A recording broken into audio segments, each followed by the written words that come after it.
If you remember when we was working with object primitives, we have one primitive, it's called plane.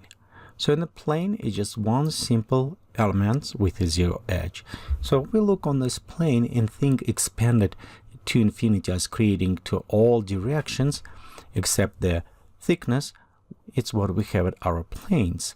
And the planes is what help us to create all of this infinity landscape we currently see. So this is ground. It is actually infinity plane.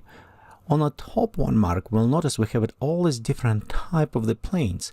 So let's expand, and we can see we have it our water, ground, and two other ones more elements of the environment, rain and snow. We look on this, but this is two water and ground plane.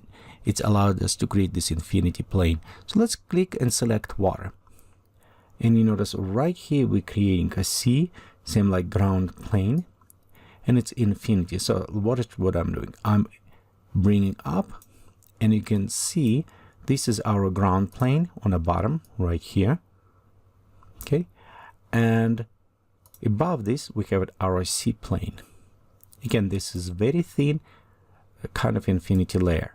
The nice about this one, we always can take our camera and place underwater under the thing, which is will absorb some light and creating this underwater effect.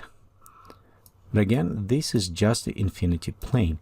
So if we're going and create, let's go delete this one. We can go create another plane. So you can see we go underground, almost darker, but it's just same looking as other ground plane.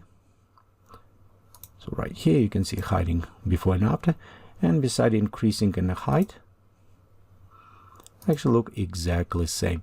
So and sometimes you may want to create a different infinity plane. And as we look on those planes, let's very fast notice, look on this rain and snow.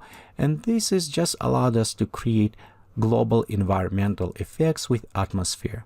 So right here, you can also access, if you go to atmosphere editor, and you have a tab rain and snow. We'll look a little bit closer on those elements as we're going through the atmosphere editor. But just notice you can access them from here, or they're also located with two global panels. And they're probably positioning here because they will affect globally, like your water plane will affect all the scenery there.